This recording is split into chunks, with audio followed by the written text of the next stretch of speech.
राजलदेसर दक्षिण श्मशान की केयरटेकर संस्था हनुमान सेवा समिति की साधारण सभा की बैठक आज शाम 5 बजे अध्यक्ष पूनम चंद गर्ग की अध्यक्षता में आयोजित की गई। इस बैठक का मुख्य उद्देश्य सिद्ध समाज को दी गई भूमि और समिति का लेखा जोखा प्रस्तुत करना था। बैठक में कस्बे के सभी लोगों ने शमशान की भूमि सिद्ध समाज को देने के प्रस्ताव का कड़ा विरोध दर्ज कराया। समिति ने अपना लेखा जोखा भी प्रस्तुत किया। समिति अध्यक्ष पूनम चंद गर्ग ने जानकारी दी कि कस्बे में व्यापक विरोध को देखते हुए सिद्ध समाज को भूमि देने का निर्णय रद्द कर दिया गया है। पूर्व नगरपालिका अध्यक्ष गोपाल मारू ने इस अवसर पर व्यक्ति विशेष की तानाशाही को गलत बताया। बहादुर भाभू ने कहा कि कोई भी निर्णय सर्व समाज की सहमति से लिया जाना चाहिए और आगामी 27 जुलाई को होने वाली बैठक में इस पर चर्चा होगी। अध्यक्ष पूनम चंद गर्ग ने यह भी बताया कि समिति का लेखा जोखा आगामी बैठक में पेश किया जाएगा और नई कार्यकारिणी का गठन भी उसी दिन होगा। आगामी 27 जुलाई को हनुमान सेवा समिति की साधारण सभा की बैठक में समिति अपना लेखा जोखा प्रस्तुत करेगी और समिति की नई कार्यकारिणी का गठन किया जाएगा। इस बैठक में कस्बे के सर्व समाज के सैकड़ों लोग मौजूद थे। गांव में मीटिंग रखी गई, उसका क्या निर्णय हुआ, विस्तार से बताइए। आज हनुमान सेवा समिति के अध्यक्ष श्रीमान पूनम चंद जी गर्ग की अध्यक्षता में दक्षिणी मुक्तिधाम में एक मीटिंग रखी गई। उसमें कस्बे के अमूमन आधे कस्बे के लोग उपस्थित रहे, गणमान्य लोग। उसमें यह तय किया गया कि अध्यक्ष जी ने ये अवगत कराया मीटिंग में कि आगामी 27 तारीख को ये अपनी कार्यकारिणी का लेखा जोखा जितना इनके कार्यकाल में कितनी आय हुई, कितनी बचत है इनके पास, जो एफडी वगैरह है, ये सारी प्रस्तुत कर देंगे। उसी दिन नए अध्यक्ष की घोषणा हो जाएगी। उसके बाद उसी वक्त नए अध्यक्ष की घोषणा के साथ नई कार्यकारिणी का गठन उसी दिन हो जाएगा। रविवार के दिन 5 बजे का टाइम तय किया गया है। उसमें यह तय किया जाएगा इस ज़मीन के बारे में भी, ये कस्बे का विरोध है तो इस ज़मीन के बारे में भी उसी मीटिंग में ये तय होगा कि इसमें क्या करना क्या नहीं। तो ये आज की मीटिंग के बिंदु थे। तो कस्बे के आधी आबादी उत्तराधा शमशान में दाह संस्कार होता है, आधी आबादी का दक्षिणी मुक्तिधाम में होता है। तो जो दक्षिणी मुक्तिधाम में मेन मार्केट से दक्षिण साइड की आबादी के लगभग हर जाति वर्ग के लोग उपस्थित थे और यही तय किया गया कि आगामी जो बैठक होगी उसमें कार्यकारिणी गठन किया जाएगा। हर कास्ट से 2-2, 5-5 सदस्य लिए जाएंगे जिसमें कार्यकारिणी में पारदर्शिता बनी रहे। क्योंकि अभी कार्यकारिणी में जो अध्यक्ष जी लोगों को पता ही नहीं, एक व्यक्ति विशेष पूरे दक्षिणी मुक्तिधाम को हैंडल कर रहा है और उनके द्वारा ये कि मैं हिसाब नहीं दूंगा, ये कर दूंगा, वो कर दूंगा। उनके खिलाफ कोई बोलता है तो ये कहते हैं मैं उसके खिलाफ मानहानि का मुकदमा कर दूंगा। इस शमशान पूरे कस्बे का है, चंदा पूरा कस्बा देता है, तो फिर एक व्यक्तिवादी सिस्टम क्यों चल रहा है यहाँ पे? ये तय गया पूरे कस्बे का। इसमें आक्रोश है कि एक व्यक्ति विशेष इसको पूरा हैंडल कर रहा है। अध्यक्ष जी को इन चीज़ों का पता नहीं। उन्होंने कहा भी ठीक है, मैं मेरी मीटिंग करके मैं जिम्मेदार हूँ, मैं हिसाब दूंगा।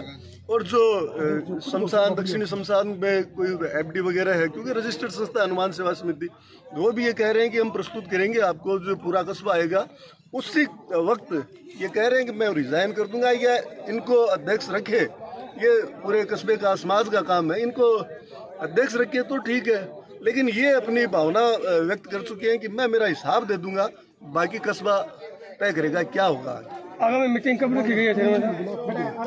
आगामी 27 जुलाई को तय किया है, क्योंकि 13 तारीख को ये मीटिंग रखी गई थी। 15 दिन पहले माननीय भागीर जी ने कहा कि मैं 13 तारीख को मेरा हिसाब जो भी है दे दूंगा, लेकिन आज वो आए नहीं।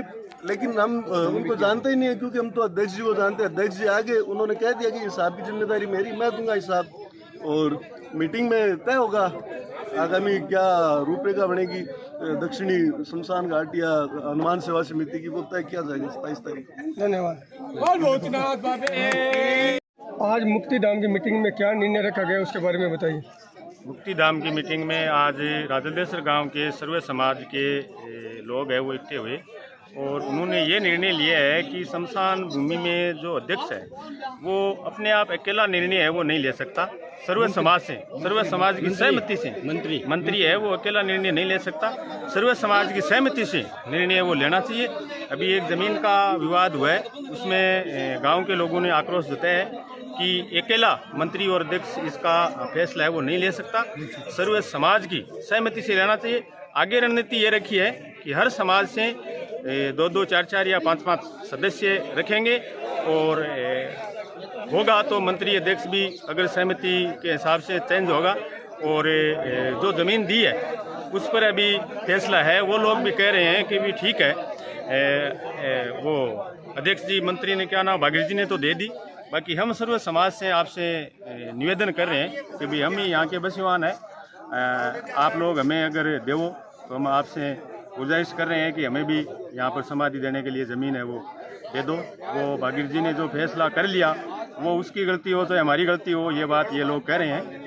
और इसके ऊपर अभी सर्व समाज के लोग हैं वो विचार यही कर रहे हैं कि चलो कोई नहीं, बाकी गलती ये रही कि बागिर जी ने वो अकेले में जो फैसला दिया अपने आप वो गलत है, इसका सर्व समाज विरोध कर रहे हैं। अध्यक्ष जी 27 को हिसाब देंगे। अध्यक्ष जी इसने बोला है सर्व समाज ने कि 27 तारीख को आप हमें हिसाब दो, उसके बाद आगे की कार्यकारिणी।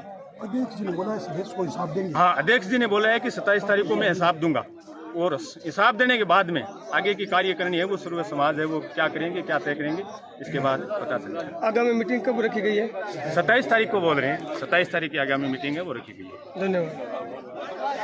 भूमि मीटिंग बुलाई गई, पूरे गांव के समस्त लोगों ने, सब समाज के लोगों ने तय किया गया कि आगे जो कार्यक्रम था उसमें लोगों ने कुछ गड़बड़ी की या जमीन बेचने के लिए बेचने या किसी को दान पात्र करने की देने की अनुमति दी, परंतु गांव ने निरस्त कर दिया। न कोई जमीन है, नहीं देंगे।